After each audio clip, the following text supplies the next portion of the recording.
Alors, je suis avec Stéphane. Oui, bonjour. Alors Stéphane, vous savez que j'ai monté un PR Racing, comment il s'appelait, le PR B10R. Et donc c'est bien, désormais c'est Stéphane qui a fait l'acquisition de ce châssis auprès de ATC. Donc là, dans cette passage vidéo, je vais vous montrer son châssis. Donc vous le connaissez, le châssis de Stéphane, c'est le châssis que j'ai monté en live. Mais maintenant, depuis, tu l'as déjà roulé, depuis que tu l'as acheté, et tu as monté ton électronique dessus. C'est ça, oui. Alors qu'est-ce que tu as fait comme modif depuis? J'ai pas fait grand chose comme modification. Oui. J'ai juste monté l'électronique dessus, en fait. Donc ça, c'est un Savox. C'est ça. Voilà. Servo Savox. Et tu as tout acheté neuf ou occasion? Alors, l'électronique qui est dessus est d'occasion. Oui, donc elle a un XR10. C'est ça. Un petit 13,5. C'est ça, un 13,5, oui. Voilà. Ouais. Et donc alors, tes sensations avec ce châssis depuis que tu l'as?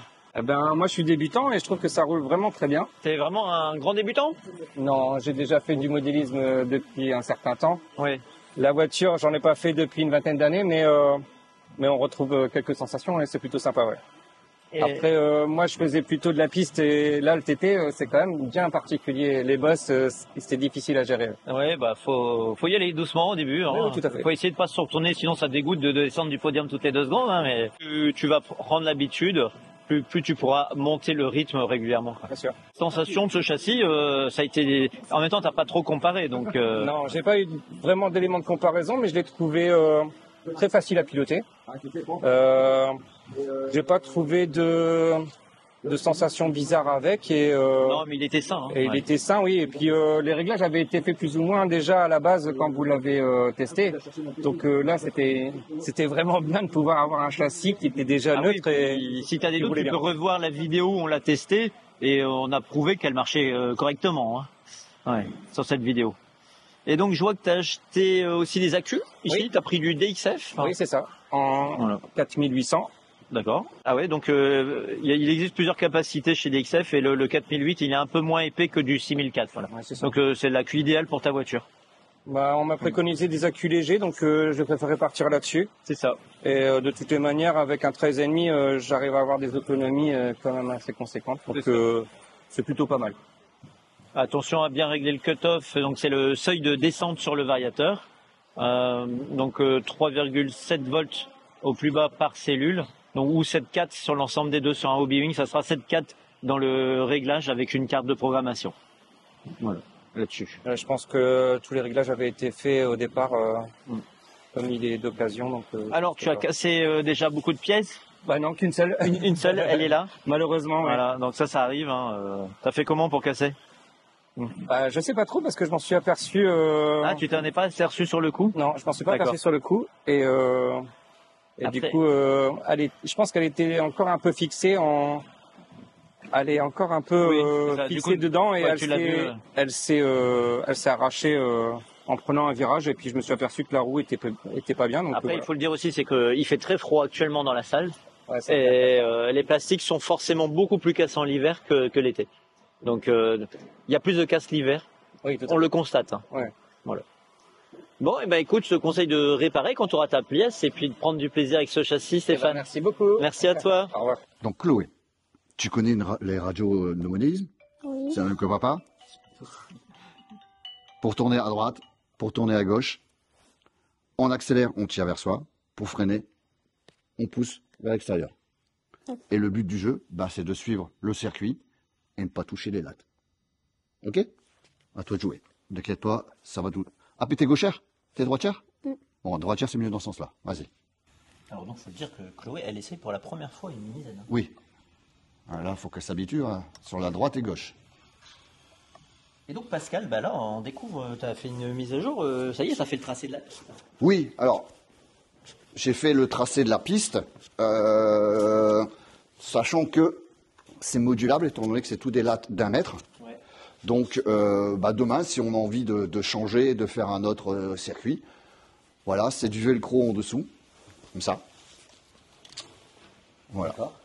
Juste 2 petites bandelettes de velcro qui permettent, on pose sur la moquette, ça ne bouge plus. Donc, 100% modulable. Voilà. Je vais lui faire faire une démo, je crois. Je pense qu'on va faire une petite démo. Allez, Pascal, il va faire une démo.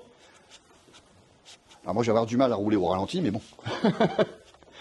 Alors, ça peut donner... Ouais, là, elle est en mode débutant.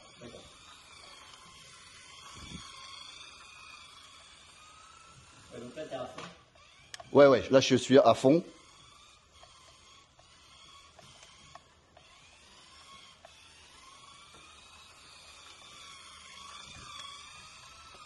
Bon, si tu veux, je vais la passer en mode normal. Voilà. Donc les gens vont regarder la notice pour passer en mode normal.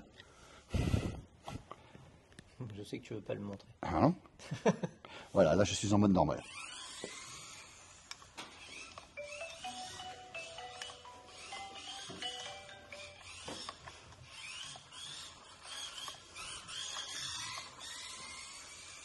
Il a l'air agréable ce tracé. Ouais. Enfin, c'est le premier tracé qui m'est passé par la tête. Hein. Je suis parti d'une feuille blanche.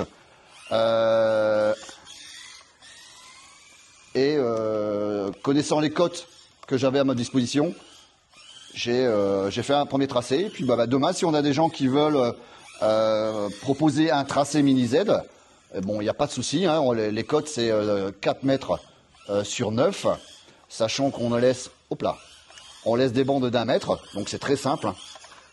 C'est très simple. Et on a des longueurs d'1 mètre et de 2 mètres. Je vais le remettre en mode débutant pour Chloé. En tout cas, ça a l'air bien rapide quand même, la mini Z. Hein. Ça donne envie d'en acheter une tout de suite. Tiens, vas-y. N'hésite pas, hein, tu peux y aller. Il y a des moments où il faut faire un petit peu peur, un petit peu violence. Alors si tu pousses en arrière, tu as la marche arrière. Voilà.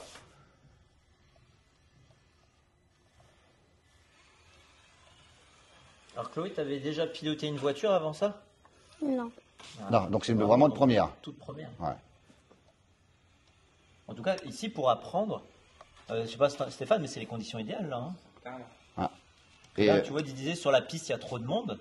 Et le problème, dans la salle, il y a tellement de succès, c'est qu'on a toujours trop de monde sur la piste. Et même en semaine, hein, comme on peut voir. Oui, même en semaine. Là, c'est les vacances. Oui, avec les vacances, ouais. Et donc là, tu vois, ici, tu vas pouvoir apprendre à manier la radio.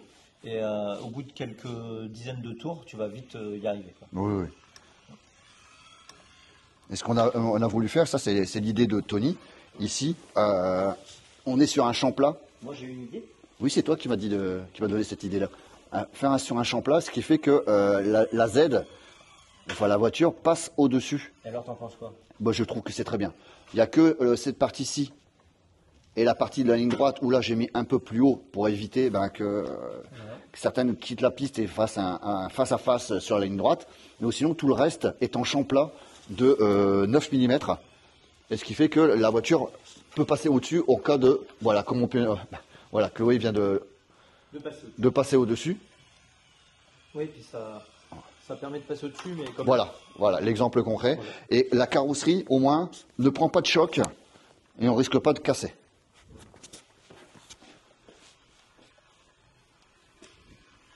Bon, là, j'ai vu que tu as été avec tes chaussures, mais tu avais dit, hein, oui. Tu aimerais bien que les gens y aillent en chaussettes. J'ai nettoyé mes chaussures avant de mettre en place la piste. Mais sinon, si vous pouvez, pour ceux qui vont venir ici en faire, ce serait de se mettre en chaussettes. Voilà, en chaussettes. Et pour ceux qui le désirent, on pourra même faire un concours de chaussons. Ceux qui ont des chaussons avec des nounours humoristiques ou autres, ça peut être sympa de piloter avec des chaussons un petit peu qui sortent de l'ordinaire, on va dire.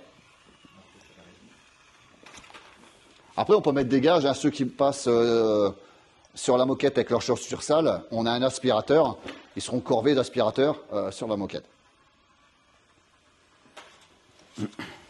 Alors, Chloé, c'est facile. Chloé, tu peux répondre? Oui. C'est facile? Oui. Ah, bon. C'est bien. Tant mieux si c'est facile.